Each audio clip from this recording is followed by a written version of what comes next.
Friends, ಇವತ್ತು ಮಾವಿನ ಹಣ್ಣಿನ ಲಡ್ಡು ಮಾಡ್ತಾ ಇದ್ದೇನೆ. ನಾನು ಇದಕ್ಕೆ ಮಾವಿನ ಹಣ್ಣು ನಮ್ಮದು ನೆಕ್ಕರ ಮಾವಿನ ಹಣ್ಣು ತಗೊಂಡಿದ್ದೇನೆ. ನಮ್ಮ ಹಳ್ಳಿಯಲ್ಲೆಲ್ಲ ನೆಕ್ಕರ ಮಾವು, ಕಾಟು ಮಾವು ಎಲ್ಲ ಇರುತ್ತಲ್ಲ, ಇದು ನೆಕ್ಕರ ಮಾವಿನ ಹಣ್ಣಿದ್ದು. ನೀವು ಬೇಕಾದರೆ ಬೇರೆ ಕಷಿ ಯಾವುದಾದ್ರೂ ಬಾದಾಮಿ ಅದು ಇದು ಇದ್ರೂ ತಗೋಬೋದು. ನಾನೊಂದು 5 ನೆಕ್ಕರ ಮಾವು ತಗೊಂಡಿದ್ದೇನೆ.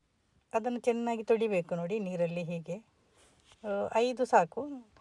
ಅಂದರೆ ನಾನು ಸ್ವಲ್ಪ ಮಾಡ್ತಾಯಿದ್ದೀನಿ ಅಷ್ಟೇ, ಜಾಸ್ತಿ ಮಾಡ್ತಾಯಿಲ್ಲ. ಅದರಿಂದ ಒಂದು 4-5. ಇದರಲ್ಲಿ ನೆಕ್ಕರ ಮಾವಿನ ಹಣ್ಣಲ್ಲಿ ಆದರೆ ಸ್ವಲ್ಪ ಪಲ್ಪ್ ಎಲ್ಲ ಜಾಸ್ತಿ ಇರುತ್ತೆ ನೋಡಿ, ಅದು ಚೆನ್ನಾಗಾಗುತ್ತೆ ಆವಾಗ. ಅದಕ್ಕೆ ಇವಾಗ 5 ತಗೊಂಡಿದ್ದೇನೆ. ಅದರದ್ದು ಸಿಪ್ಪೆ ಎಲ್ಲ ಹಾಕಲಿಕ್ಕಿಲ್ಲ. ನಾನು ಹೇಗೆ ಮಾಡೋದು ಅಂತ ಹೇಳ್ತೇನೆ ಇವಾಗ. ಹಾಗೆ ಅದಕ್ಕೆ ಒಂದು ಕೊಬ್ಬರಿ ತಗೊಂಡಿದ್ದೇನೆ, ಒಂದು ಅರ್ಧ ಕೊಬ್ಬರಿ ತಗೊಂಡ್ರೆ ತುಂಬ ಒಳ್ಳೆಯದಾಗುತ್ತೆ. ಬರೀ ತೆಂಗಿನಕಾಯಿದು ಹಸಿ ತೆಂಗಿನಕಾಯಿಗಿಂತ ಕೊಬ್ಬರಿ ಒಳ್ಳೆಯದು. ಆಮೇಲೆ ಅರ್ಧ ಕಪ್ಪಷ್ಟು ರವೆ ಸಜ್ಜಿಗೆ ತಗೊಂಡಿದ್ದೇನೆ. ಹಾಗೆ ಒಂದು 3-4 ಚಮಚ ಮಿಲ್ಕ್ ಪೌಡರ್. ನೀವು ಕಂಡೆನ್ಸ್ಡ್ ಮಿಲ್ಕ್ ಕೂಡ ತಗೋಬೋದು, ಅದು ತುಂಬ ಸಿಹಿ ಅಲ್ವಾ, ನೋಡಿಕೊಂಡು ಇದು ಮಾಡಿ. ಆಮೇಲೆ ಒಂದು 4-5 ಏಲಕ್ಕಿ ತಗೊಂಡಿದ್ದೀನಿ. ಏಲಕ್ಕಿ ಅದು ಪರಿಮಳ ಬರುತ್ತಲ್ಲ, ಅದಕ್ಕೋಸ್ಕರ. ನೋಡಿ, ಆ ಕೊಬ್ಬರಿ ತುರಿಯುವಾಗ ಅದನ್ನು ಮೇಲಿನ ಇದು ಸಿಪ್ಪೆ ತೆಗಿಬೇಕು. ಅದನ್ನು ನಾನು ಮಿಕ್ಸಿಯಲ್ಲಿ ಈ ಥರ ನೋಡಿ ಗ್ರೈಂಡ್ ಮಾಡ್ಕೊಂಡಿದ್ದೀನಿ.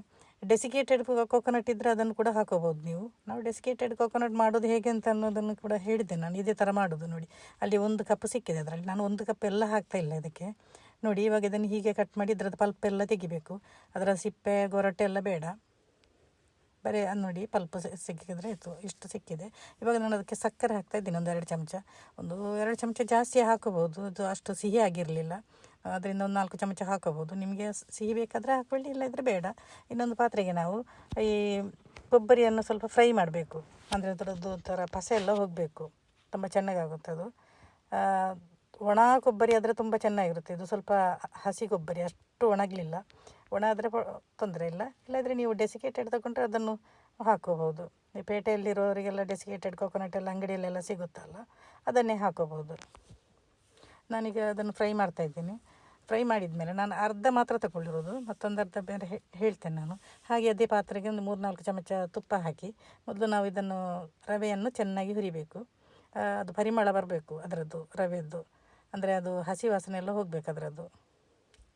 ಗಮ್ಮ ಅಂತ ಪರಿಮಳ ಬರುತ್ತೆ ನೋಡಿ ರವೆ ಹುರಿದಾಗ, ಅದರ ತುಪ್ಪ ಹಾಕಿರ್ತೇವಲ್ಲ ಹಾಗೆ. ಇವಾಗ ನಾವು ಅದಕ್ಕೆ ಮ್ಯಾಂಗೋ ಪಲ್ಪು ಹಾಕಬೇಕು. ಅದನ್ನು ಹಾಕಿ ಚೆನ್ನಾಗಿ ನಾವು ಮಿಕ್ಸ್ ಮಾಡಿ, ಅದು ಗಟ್ಟಿಯಾಗ್ತಾ ಬರುತ್ತೆ ನೋಡಿ ಆವಾಗ. ಇದು ಬೇಗ ಗಟ್ಟಿ. ಕೆಲವರು ಏನು ಮಾಡ್ತಾರೆ ಅಂದರೆ ಕೊಬ್ಬರಿ ತುರಿ ಮಾತ್ರ ಹಾಕ್ತಾರೆ, ಅಂದರೆ ಡೆಸಿಕೇಟೆಡ್ ಕೊಕೊನಟ್ ಮಾತ್ರ ಹಾಕ್ತಾರೆ, ರವೆ ಸಜ್ಜಿಗೆ ಹಾಕಲ್ಲ. ನಾನಿಲ್ಲಿ ಹಾಕಿದ್ದೀನಿ, ಸ್ವಲ್ಪ ಬೇಗ ಆಗುತ್ತೆ, ಹಾಗೆ ಸ್ವಲ್ಪ ಗಟ್ಟಿಯಾಗಿ ಸಿಗುತ್ತಲ್ಲ ಅಂತ. ಇವಾಗ ನಾನು ಅರ್ಧ ಕಪ್ಪಷ್ಟು ತೆಂಗಿನ ತುರಿ ಹಾಕ್ತಾಯಿದ್ದೀನಿ. ಕೊಬ್ಬರಿ ಅರ್ಧ ಕಪ್ ಹಾಗೆ ಎತ್ತಿಟ್ಕೊಂಡಿದ್ದೀನಿ, ಯಾಕೆಂದರೆ ಅದನ್ನು ಗಾರ್ನಿಷಿಂಗಿಗೆ. ಮತ್ತು ಹಾಗೆ ಹಾಲಿನ ಹುಡಿ ಕೂಡ ಹಾಕ್ತಾಯಿದ್ದೀನಿ, ಮಿಲ್ಕ್ ಪೌಡ್ರ್. ನಿಮ್ಮಲ್ಲಿ ಮಿಲ್ಕ್ ಪೌಡ್ರ್ ಇಲ್ಲ ಅಂದರೆ ಸ್ವಲ್ಪ ಸಕ್ಕರೆ ಜಾಸ್ತಿ ಹಾಕೋಬೋದು, ಸ್ವಲ್ಪ ಸಿಹಿ ಬೇಕಾದರೆ. ಏಲಕ್ಕಿ ಪುಡಿ ಕೂಡ ಹಾಕ್ತಾಯಿದ್ದೀನಿ ಇವಾಗ. ಇಲ್ಲಾಂದರೆ ಕಂಡೆನ್ಸ್ಡ್ ಮಿಲ್ಕ್ ಕೂಡ ತುಂಬ ಚೆನ್ನಾಗಾಗುತ್ತೆ, ಅದು ತುಂಬ ಸಿಹಿ ಬರುತ್ತಲ್ಲ. ಇದು ಇವಾಗ ಗಟ್ಟಿ ಆಗ್ತಾ ಬಂತು. ಗಟ್ಟಿ ಆದಮೇಲೆ ಒಂದು 5 ನಿಮಿಷ ಹಾಗೆ ಬಿಡಬೇಕು. 5 ನಿಮಿಷ ಆದಮೇಲೆ ತಣ್ಣಗಾಗುತ್ತಲ್ಲ, ಆಮೇಲೆ ಉಂಡೆ ಕಟ್ಟೋದಕ್ಕೆ ತುಂಬ ಸುಲಭ ಆಗುತ್ತೆ.